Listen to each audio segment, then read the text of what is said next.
Hello समधन जी। कैसी हैं आप? मैंने सोचा कि आपको याद दिला दूं कि शिखा की गोद भराई आने वाली है। सब तैयारी हो गई है ना? देखिएगा, हमारा सबके सामने तमाशा ना बने। शिखा की सास लता जी ने फोन पर कहा। दूसरी तरफ शिखा की माँ साधना जी अपनी समधन के मुंह से ये तमाशा बनने वाली बात सुनकर दुखी हो गईं। गुस्सा तो उनको बहुत आया, लेकिन बेटी की सास को अब कुछ कह भी नहीं सकती, क्योंकि बाद में उनकी बेटी को ही परेशानी होगी। यह सोचकर उन्होंने खुद पर संयम रख लिया और कहा कि आप बिल्कुल भी चिंता ना करें, सब तैयारियां अच्छे से चल रही हैं। आप तो बस हमारी बेटी शिखा का ध्यान रखें। हाँ हाँ, जरूर, क्यों नहीं।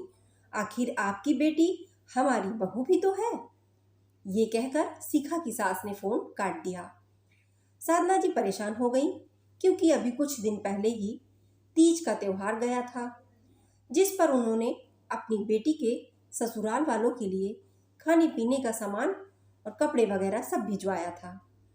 शादी को 2 साल हो गए, लेकिन हर त्योहार पर बेटी की सास लता जी कुछ न कुछ लेने के बहाने ढूंढती रहती थी। हर बार कोई न कोई रिवाज बताकर अपना लालच पूरा करती थी। साधना जी सब समझती थी, लेकिन जहां बात रीति रिवाज की आ जाए, वहां चुप रहने के अलावा और कोई चारा नहीं था। शिखा उनके घर की बड़ी बेटी थी। उसके 2 छोटे भाई बहन भी थे और दोनों ही पढ़ाई कर रहे थे। उन दोनों का भी काफी खर्चा होता है। और साथ में शिखा के पापा बैंक में क्लर्क की नौकरी थी, तो तनख्वाह भी उनकी बहुत ज़्यादा नहीं थी। लेकिन फिर भी वह अपनी हैसियत के हिसाब से ज़्यादा ही अपनी बेटी को देते थे। शिखा को अपने घर की स्थिति के बारे में बहुत अच्छे से पता था। उसने अपनी सासू माँ से बात करने की कई बार कोशिश की, लेकिन उसकी सासू माँ का बस एक ही जवाब होता था, यह तो हमारे घर का रिवाज है। अगर तुम्हारे माँ बाप यह रिवाज भी नहीं निभा सकते और थोड़ा सा देने में भी कंजूसी करते हैं, तो इसमें मैं क्या कर सकती हूँ। हमारी रस्मों रिवाज तो उन्हें पूरे करने ही पड़ेंगे, और इस घर की बहू होने के नाते तुम्हारा भी फर्ज बनता है कि तुम इस घर के तौर तरीके अच्छे से अपना लो। सासू माँ तर्क वितर्क करना शिखा को बिल्कुल भी पसंद नहीं था। उसे अच्छे से पता था कि उसकी कही हुई बातों को उनकी सास पर कोई असर नहीं होने वाला है। कई बार उसने अपने पति लोकेश से भी बात करने की कोशिश की, लेकिन कोई फायदा भी नहीं हुआ, क्योंकि इस मामले में जब भी लोकेश अपनी माँ से बात करता तो घर में बवाल आ जाता। घर के बड़ों के बीच की बात ये कहकर लता जी उसे भी चुप करवा देती। फिर गोद भराई की रस्म का दिन आया। शिखा के मम्मी पापा ने अपनी तरफ से सारा सामान बहुत अच्छे से दिया, लेकिन फिर भी लता जी ने उसमें कुछ ना कुछ कमी निकाल ही दी, क्योंकि उनका लालच दिन प्रतिदिन बढ़ता ही जा रहा था। फिर भी उन्होंने जाते वक्त सबको सुना ही दिया। एक बार तो हुआ सो हुआ, मैं कुछ नहीं कहूँगी, लेकिन बच्चे के होने पर कम से कम हमारा मान सम्मान अच्छे से कर देना, और जो भी लाना हमारे रीति रिवाज को ध्यान में रख कर ही लाना। यह बात सुनकर शिखा के घर वालों को बहुत ही गुस्सा आने लगा, लेकिन हंसी खुशी का माहौल था, बिगड़े ना, इसलिए सब लोग चुप ही रहे, क्योंकि लता जी की आदत से सब लोग वाकिफ हो चुके थे। फिर धीरे धीरे वक्त गुजरता गया। शिखा ने एक प्यारी सी बच्ची को जन्म दिया। सारी रस्में अच्छे से निभाई गईं। फिर घर में शिखा की ननद अनु की शादी की बात चलने लगी, और देखते देखते अनु का रिश्ता पक्का हो गया। सगाई के बाद जल्द ही शादी का मुहूर्त निकल आया। घर में शादी की तैयारियां जोर शोर से चलने लगी। सब रस्मों रिवाजों के अनुसार शादी निपटने के बाद एक दिन अनु की सासू माँ ने अनु के घर मिलने गईं। शिखा और लता जी ने उनका खूब अच्छे से स्वागत किया। धीरे धीरे बातें होने लगीं।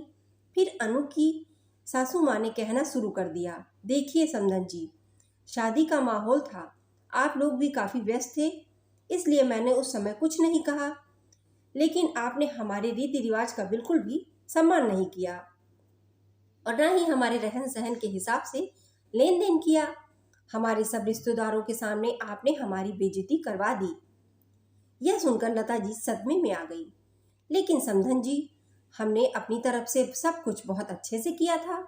हमने अपनी बेटी की शादी में किसी भी तरह की कोई कंजूसी तो नहीं की और ना ही कोई कमी रह गई जो आपको पसंद नहीं आया। लता जी, मेरा घर काफ़ी संपन्न है और मुझे लेन देन का कोई लालच नहीं है, लेकिन बेटी के ससुराल वालों के रिवाज तो किसी भी हाल में हर माँ बाप को निभाने पड़ते हैं, तो आप भी निभाइए और आगे से थोड़ा ध्यान रखिएगा। यह सब बातें शिखा और लोकेश भी सुन रहे थे। उनके जाने के बाद लोकेश अपनी माँ के पास बैठा और कहने लगा, माँ, कहते हैं दुनिया में हर चीज़ घूम फिर कर वापस जरूर आती है। आपने जो अपनी बहू के साथ किया या उसके मायके वालों के साथ किया, हूबहू वही आपकी बेटी के साथ हो रहा है। कल तक जब आप रिवाजों के नाम पर शिखा के मायके वालों से हर बार कुछ न कुछ सामान मंगवाती थी, जबकि आपको अच्छे से उसके घर के हालात पता थे। मैंने बहुत बार आपको समझाने का प्रयास किया, लेकिन आप तो समझने को तैयार नहीं थी। आज ठीक वैसे ही अनु के ससुराल वाले आपसे कोई ना कोई सामान मांग कर रहे हैं। भले ही आपने अपनी तरफ से सब कुछ अपनी बेटी को अच्छे से अच्छा दिया है, लेकिन उसकी सासू माँ को कुछ भी पसंद नहीं आया। अब आपको कैसा लग रहा है? चाहे कुछ भी हो, अपने शौक और अपना घर तो अपनी कमाई से ही चलता है। फिर दूसरे की कमाई और दूसरे की चीज़ों पर लालच क्यों करना? कोई दुखी होकर अपनी फरमाइश पूरी कर रहा है ताकि आप उसकी बेटी को परेशान ना करें। क्या यह सही चीज़ है? अगर आप लालच ना दिखाती तो हो सकता है कि शायद अनु की सासू माँ भी लालची ना होती। आपकी बहू शिखा के माता पिता भी आपकी बातों से इसी प्रकार दुखी होते होंगे जब आप उन्हें कम लेन देन की ताना देती हैं। आज लता जी को सब समझ आ गया था। फिर उन्होंने अपनी बहू शिखा का हाथ अपने हाथों में लेकर कहा, बेटा, मुझे माफ़ कर दे। मैं बेटे की माँ बनकर लालच में आ गई। मुफ्त का सामान देखकर और पाने की लालसा के चक्कर में अपने ही रीति रिवाज बनाए जा रही थी।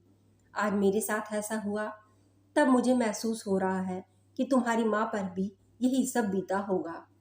अब से मैं ऐसा कुछ भी नहीं करूँगी। मैं दिल से तुझसे माफ़ी मांगती हूँ। शिखा भी यह सुनकर अपनी सासू माँ के गले लग गई और उनके रिश्ते में मिठास वापस आ गई। इस कहानी के माध्यम से मेरा उद्देश्य किसी की व्यक्तिगत भावनाओं को ठेस पहुँचाना नहीं है।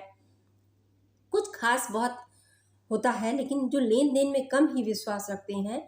लेकिन आज भी दुनिया में ऐसे लोग हैं जो रिवाज के नाम पर बहू के मायके वालों से कुछ न कुछ चीज़ें लेने के चक्कर में रहते हैं।